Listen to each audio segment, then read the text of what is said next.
session, we're going to actually talk about anxiety ABCs. Just a really broad definition of what anxiety is, what some of our characteristics are, symptoms, and all that stuff.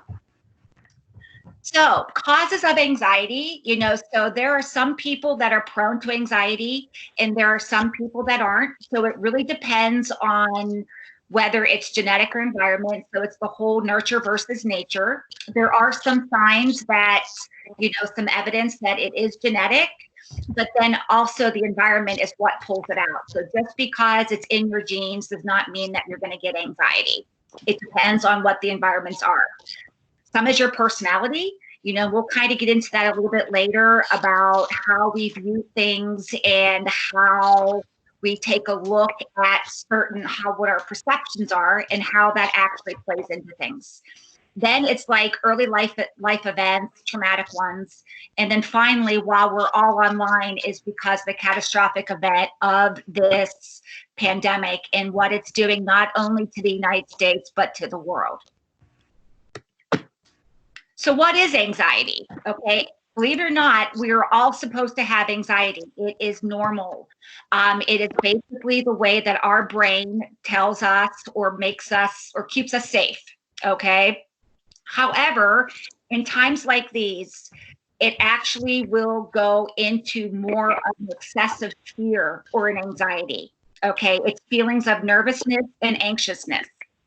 Anxiety refers to the anticipation of future concern, which is, when is this going to be over and how are we going to be impacted in the future?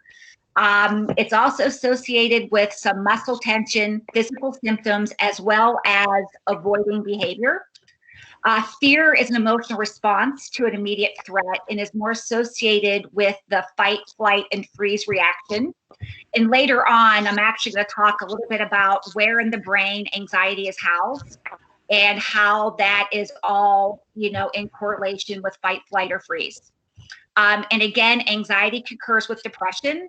So if you're having anxiety, there is, a chance that you might be depressed as well.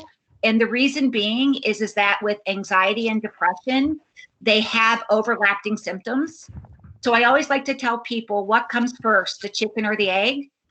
Same with anxiety. What comes first, anxiety or depression? We don't know, but normally they are associated together. So anxiety symptoms, you might be asking, well, do I have anxiety? And these are some of the symptoms. Some of the symptoms. You have excessive worry. You have inability to relax, irritability, insomnia, tiredness, headaches, muscle tension, difficulty swallowing, trembling, or sometimes frequent urination. The thing that a lot of people don't like is the excessive worry, which is called ruminating. That is where basically your mind just continues to keep going and you can't stop it. And then a lot of people don't like the physical symptoms of the heart beating, of the racing thoughts, sometimes we get sweaty hands. So anxiety actually can develop, and you can have emotional symptoms as well as physical symptoms. This one I think is really interesting, and I actually like talking about it, and it is the characteristics of anxiety. These are things that your body basically will start to do, and it's basically how you're going to start coping maladaptively. That's kind of how I like to explain it to people. So you can get into a trance-like state. So when you are constantly worrying or thinking about something or saying what ifs, then what's happening is that you're in a trance-like state. It's hard to break it. You can't sometimes break it yourself. It then will provide tunnel vision, where you're only able to think about the thing that you're thinking about. And sometimes it actually makes us feel like we're a little bit selfish. Anxiety characteristics, it provides a lack of options. We can only see sometimes in black and white, whether there is a right or there is a wrong. It actually creates decision paralysis. I hear a lot of people say, I can't make a decision. Okay, it's because of the anxiety, and maybe they're trying to find out what that right decision is. Then we have anxiety creates self-doubt and self-trust in ourselves, which then is connected with why we have decision paralysis and why there's our lack of options. So everything is connected. Then we have also, that can also cause lack of self-esteem and lack of self-confidence. So those are the characteristics of anxiety. So this is like my favorite thing to talk about. You know, when I talk with my clients, I actually provide a lot of psycho education regarding anxiety, why we have it, where it's coming from, and also where it's located in the brain. So our anxiety is located in the amygdala. I call the amygdala Amy. So when I refer to where anxiety is, all of my clients know that it's to Amy. And it's really kind of more about personalizing it, making it not be so scary, and also humor. I do a lot of humor with my clients. So Amy's main function truly is to keep us alive. Okay, so Amy, it is the one that sends the adrenaline and the one that actually does the whole flight, freeze, or run. Okay, so Amy's job is basically to say, okay, you're going to die, so we need to stop. Okay, it is the primitive part of the brain. So it's called the reptilian part of the brain, and basically what's going on is Amy is not as developed as all the other parts. So Amy kind of basically still believes that we are either going to get eaten by a saber-toothed tiger or we need to run for our lives. So what we have to do is we have to learn how to calm Amy down. Okay. Amy, again, like I said, only has one job. And there's actually really interesting research out there. And I don't know if any of you guys have ever experienced, you know, a sixth sense or ever experienced that, you know, that gut feeling that something is wrong. There is now evidence that states that Amy is able to see that something could happen to you before you're able to realize it. And it actually is sending you a warning sign, which if you think about it is kind of cool. So Amy, love Amy, but we need to kind of keep Amy in control and check. And right now, a lot of people are dealing with a very anxious Amy. Okay, so we're going to go ahead and start talking about how to challenge some of the anxiety that you might be feeling regarding the pandemic. And the way that I'm going to do this is start talking about ways to adjust your belief systems and kind of the ways that you're coping, which is going to be in another section. So first of all, we need to learn how to adapt to uncertainty, because if you remember, uncertainty is what is causing a lot of this anxiety. Okay, so number one thing to do is accepting and learning, you know, accepting what you can't control. Okay, there are a lot of things in life that we are able to control, and there's a lot of things that we aren't. The thing to remember here is that we can only control us, what we do and how we react to it. There's no amount of worry that's going to be able to change anything that's going to happen in the future. It's not going to change. It's not going to change what's going to happen. It's only going to cause you to lose the amount of time that you have right now. So accepting that you can't control what happens with this pandemic, but you can control how you react to it. Another thing is to immerse yourself in the anxiety. I always like to tell my clients to become best friends with it. Now, a lot of you people might be thinking I'm a little crazy, and sometimes you might be right, but basically and I'm going to kind of start talking about inviting the elephant in the room. I'm sure we all have had that experience where we walk into a room, someone's talking about something, and it's very awkward because there's an elephant in the room. I like to call anxiety the elephant. If we ignore the elephant, guess what happens? It gets bigger, it gets more awkward, more out of control. But if we acknowledge it, if we feel it, if we invite it in, then guess what happens to that elephant? It kind of goes down. It shrinks. It's the same way with that awkward conversation. If you just talk about the conversation, doesn't that awkwardness go down? This is the same thing about inviting it in. We have all been taught to deal with anxiety is to push it away. So adapting to this, I'm asking you to bring it in closer. Another way to adapt is to have realistic expectations. Not, thinking that everything's going to be normal, not thinking that the end of April is going to be, we're done with this. It's understanding and having those realistic expectations of trying to find the balance of, what we want to happen and what we think is going to happen. Flexibility. We all know that people don't like change. Why? Because change actually represents rigidity. So in order to adapt, we need to go ahead and practice being flexible. And whatever you do not avoid. Okay, avoid is the number one reason for anxiety. So if we're going to avoid things, whether it's paying our bills because of the pandemic and we don't know if we're going to have the money, or talking to people, or avoiding our health, or anything like that, that's actually going to cause more anxiety for you. The thing that you can do, especially when you start doing what ifs, is being in the moment. It's very, very overwhelming to actually take a look at what's happening down the road and not knowing. So I always like to say, take one day at a time. I would be lying to you if I would say that I wasn't anxious and that I wasn't scared about what could happen. I'm human. However, I'm able to bring it back in and only concentrate on what's going on today and not worrying about that, because you know what? I can't do anything about what's going to happen or when this pandemic is going to be over. Power of choice. This is a big one. Adapting and learning how to adapt is learning that you are in charge of your decisions and your choices and how you deal with this anxiety due to the pandemic, and not allowing external variables to guide your decisions.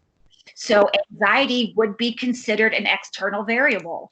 The fact of all these deaths that are happening, and if you're watching it continuously, that is an outside variable.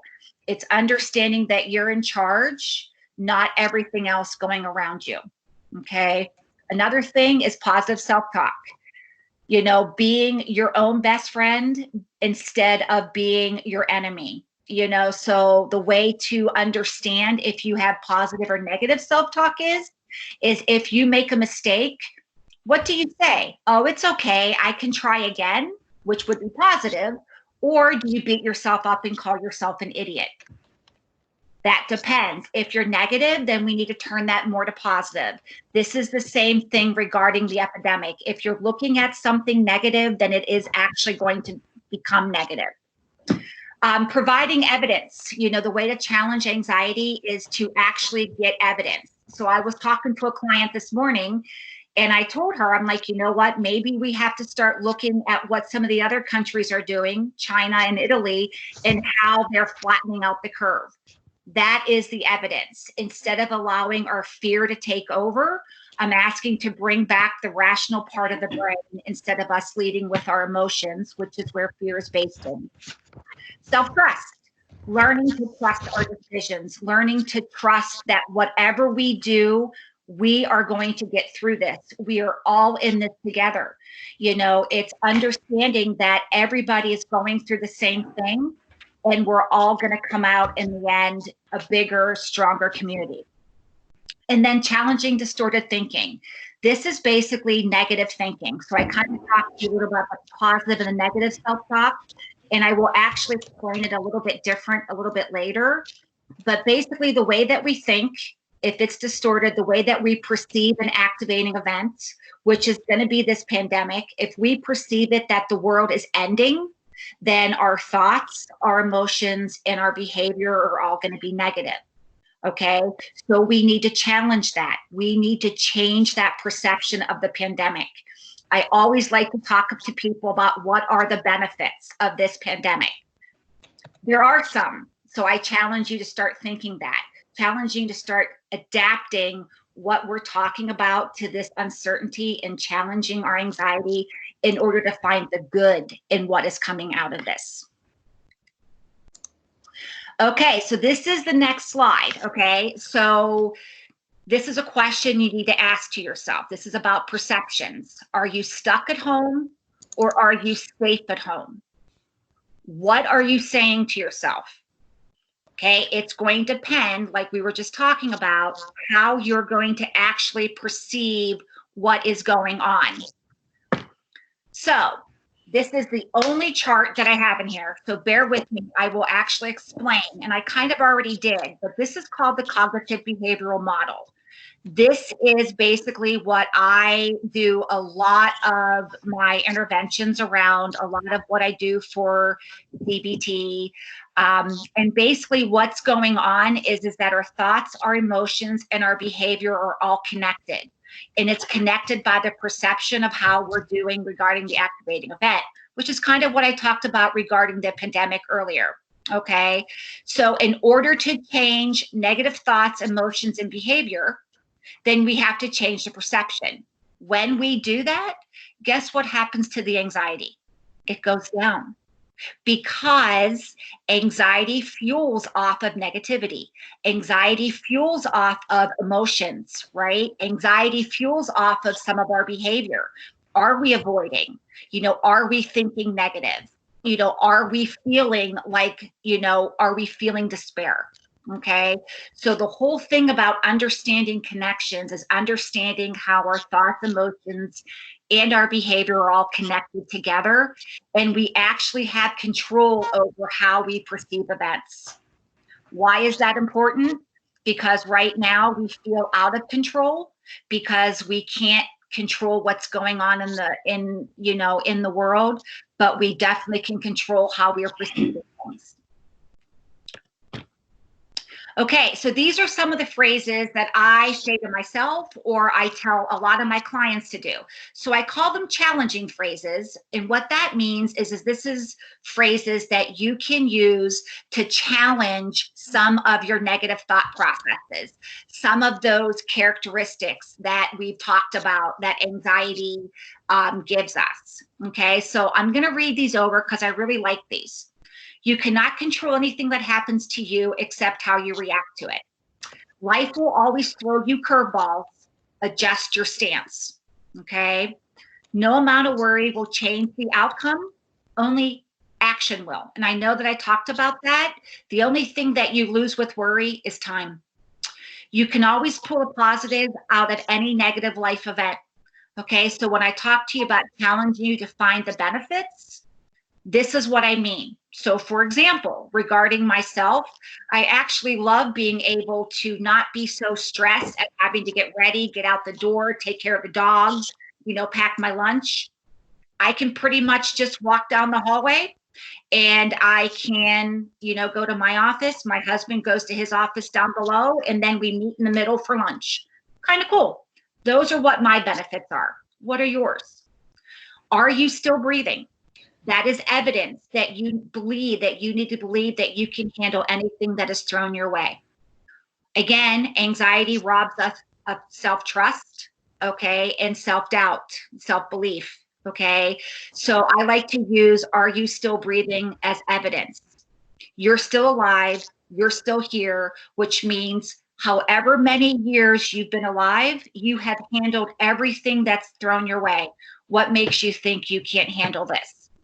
Again, these are just phrases to challenge your brain and to, provide the evidence needed in order to believe that challenge. Okay, finally, we're going to be talking about some coping skills. What are ways to cope? How can we do this? The stuff that we were talking about, the challenging, okay, I like to call that strategies. I provided you some strategies to challenge. Now, these are going to be coping skills that's going to help you learn how to deal with the uncomfortableness of the anxiety. Okay, hopefully everybody laughs at this, okay? I finally finished my panic room. So I don't know about you, but I am still amazed at the toilet paper epidemic. I don't get how this is, how this is have anything to do with the virus. I have so many memes that I talk about, and I actually joke with my clients because usually when they're very stressed, I'm like, look, I have a question to ask you. And they're like, okay. And I'm like, how's your toilet paper? They start laughing. So one of the ways that we cope is humor. Okay, whatever you need to do, humor is going to relieve some of that anxiety. There's some other things, some of this on the list you might be shocked about, like limiting alcohol and caffeine, sleeping well, eating well-balanced meals. Sometimes our anxiety can be due to sugar drops. Caffeine, did you know, actually increases anxiety? So if you're not sleeping because you're worried about what's going to happen with the pandemic, and then you go ahead and you're taking caffeine, you're actually just doubling and tripling the amount of anxiety that you can be feeling. Okay. So some of these are very important. Like we have physical activity, that way, I always talk about clients exercising because it does relieve the anxiety. It provides endorphins from the brain. Those are basically happy feelings. Okay. That's what we want more of. Again, positive thought processes. Kind of talked about that. Eating those well-balanced meals, sleeping well, getting involved. Okay. These are some of the ways that you can cope to bring down some of that uncomfortableness that you're feeling. Okay. Some of inspirational quotes. I like to use this as well. Anything that you can do to find inspiration, please do. The only thing we have to fear is itself. And you can kind of work through all these as well. The one that I absolutely like is worry is like a rocking chair. It gives you something to do, but never gets you anywhere. It's exactly what worry and anxiety does. Okay. So right now we are in uncharted waters. Okay. We've already talked about the impact. We've already talked about the anxiety that we're all feeling. We talked about some of the symptoms and how we can go ahead and challenge it. But we're still, as society, in uncharted waters. So I really like this quote, and I'm going to read it. In strange and uncertain times such as those we are living in, sometimes a reasonable person might despair, but hope is unreasonable, and love is greater even than this. May we trust the inexpressible benevolence of the creative impulse. We all have to have some hope that we can get through this together. Okay, so what does all this have to do? At the beginning, it's like becoming resilient. So I want you guys to think about how becoming resilient is anxiety's kryptonite, okay? Because the same characteristics of becoming resilient is exactly the opposite of this. It's actually what you need to do to combat anxiety, which is really cool. So as we start going through this, I'm going to kind of point out, okay, well, this is what you need to do, which is going to help you actually not do it in anxiety. So the first thing that we're going to talk about is the resiliency definition. Okay, what is resiliency? Well, it's adapting well in the face of adversity, trauma, tragedy, threats, or significant sources of stress. I would say, now I might be going out on a limb, but I would say that this pandemic probably fits all of that, right? It fits the trauma, it fits the tragedy, it fits the threats, it fits the stress. I don't know about you guys, but I think I probably feel, I felt every one of those as I've been trying to navigate this myself. Okay. Another thing is it's the ability to overcome challenges. Okay. This does not mean that in order to be resilient, that we don't have any challenges in our life. This means that understand that life is like baseball. Okay. It's there, life is always going to throw us these curveballs. But what we have to do is we have to learn how to adjust that stance, learn how to react to those curveballs. If you can do that, you're actually building resiliency. So this is one of those comparisons, right? It's the ability to overcome challenges. With anxiety, it's actually you're trying to control it. We can't do that. Okay, we have to learn how to react to it. The capacity to recover quickly. Okay, now this one I think people are going to have to work on, because this, meaning the pandemic and the quarantine, it seems like changes are happening every day. So it's understanding that these changes are going to cause us concern. They're going to cause us emotional stuff we don't want to deal with. However, we don't have to live in that. We don't have to constantly be questioning our feelings and, what's going on. It's understanding, it's providing self-compassion to allow yourself to feel those feelings. And then, as I like to say, and I hope I don't offend anybody, pulling your big girl or boy pants up and then starting to go continuously what you need to do for the day. Okay. It's toughness. And I don't mean like punching physical toughness. I mean a mental toughness. It's understanding that this stuff happens and that we all have to figure out what is the best way for ourselves to deal with it. And then finally, being flexible. Now, this is a challenging one for a lot of people, because what anxiety does is it does provide rigidness. Why? Because when we have anxiety, we try to control our environment. And when we control our environment, we actually become very rigid. The reason why we do that is not because we're controlling people. It's because we want to not feel what anxiety does to us. We don't want to feel that uncomfortableness. Okay. So we become rigid. So let me give you an example. Have you ever gone through your day and you have a routine and you get up and you go to the bathroom and you have some coffee and you get dressed, and then all of a sudden you're about to feed the dog and then you spill water everywhere, the dog throws up, all these things are going on, and all of a sudden you are so anxious and so overwhelmed because you can't continue on with your routine. That is rigidness. What I'm asking is you to be a little bit more flexible, recognizing that, yes, this does suck and I don't want to clean up, throw up. However, when I get done and I get back to work, guess what? I'm right back into my routine again. It's not allowing a setback, to bother you. It's learning how to become, flexible. So these are some characteristics that will help you become resilient. Now, I want you to remember some of these are the exact opposite of anxiety: self-awareness, regulating emotions, staying calm, realistic expectations, motivating oneself, asking how instead of why. A lot of times we like to combine events in our life. And we're like, why does this always happen to me? Why is this going on? Man, I was just coming out of this and boom, here I am back again on my butt. So instead of asking why, ask, how can I deal with this? What can I do in order to get through this? Okay, self-trust. If you remember, anxiety robs us of that. So it's learning, we need to have self-trust. If you have self-trust, remember, it's anxiety's kryptonite.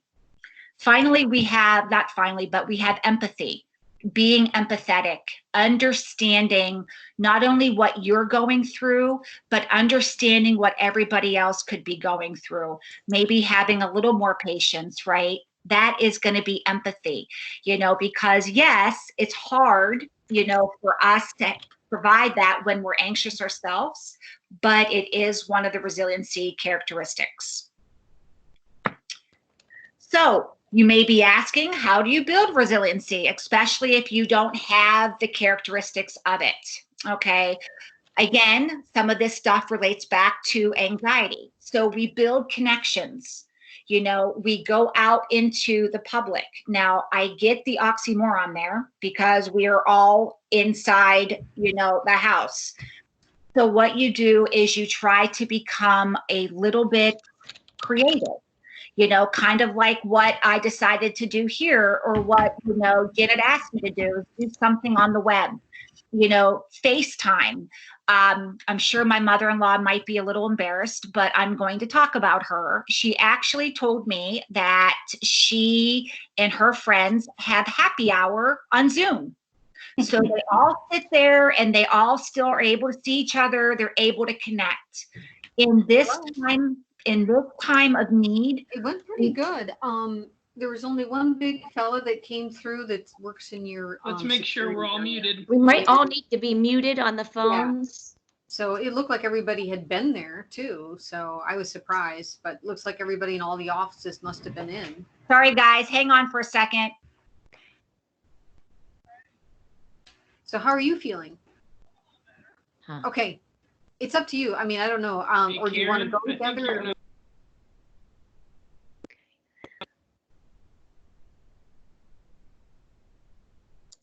There we go. Okay, Christine, you should be able to go now. Can you? Christine, you're muted.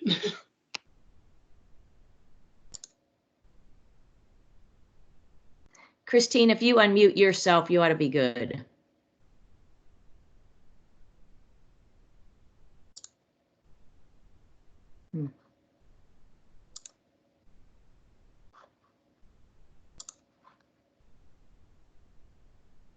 Okay, can you hear me? Yep, that's good. Okay, sorry about that, guys. No, that's all right. We just wanted. No problem. We just had to mute everybody. That was good. Go ahead. We have about 5 more minutes. Yep, I'm Christine. almost done.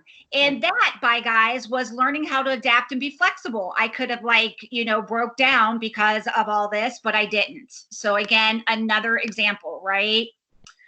Okay. Oh gosh. Okay, hold on. I'm just going to kind of go through. I do want to leave room for some questions. Okay, so building connections, thinking out of the box, fostering wellness, making sure you're eating, making sure you're sleeping, exercising, even if it has to be, getting creative. I'm sure we all saw obstacle courses that people are doing. My son actually borrowed my husband's putter because he's going to set up a miniature golf course in his apartment because everybody's, bored. So it's fostering that wellness. It's finding purpose. This is where I talk a lot about benefits and what is going on and, how we can take a look at the positives. Finally, it's embracing those healthy thoughts. I spent a lot of time talking about negative thoughts, but building resiliency is concentrating on the positives that we can find. I fully believe that no matter how bad a situation is, you can always pull out something positive. When we think positive, we feel positive. Don't forget about that. And then finally, seeking help. If it becomes so overwhelming, seek help, go to a friend, go to a family member, seek a therapist, because again, we're all in this together. And this is something that no one knows how to deal with. So there's no shame in seeking help. So that is the end. I'm going to ask for questions. I'm going to try to turn it back where you guys can see me. I don't know if that's going to work or not, so bear with me.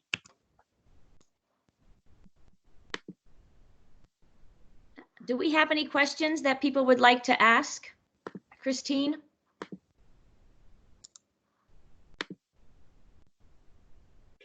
I've got a question. Sure, go ahead. Christine, this is really good. I appreciate all this information because I think it's a lot. It's really, your mindset's really important right now. Yeah. Do you have something you can suggest everyone that might be a simple exercise or an affirmation they can do in the morning that might help them create a positive mindset? Yeah, I mean, that's actually a really good question. I believe in affirmations. So it can be, I am strong, I can get through this. Breathing is really, really important because breathing actually calms down the physical symptoms of anxiety. It is actually one of the, it's basically what Amy, is able to, Amy realizes that it calms you down. So yeah, anything positive, like I can do this, take one day at a time. I'm going to concentrate on today. I am strong. I am powerful. You can even go to the fact as well, my family, I am healthy, or you go to what you're grateful for. Yes. So those are the things that are going to help get you in the right mindset. Because if we think about everything that's going wrong, we're going to feel bad. We're going to behave bad. We're going to think bad. Yeah, I agree. Thank you very much. Gratitude is something that I think about every morning. So Yeah. thank you. You're welcome. Thank you for the question. Other questions for Christine?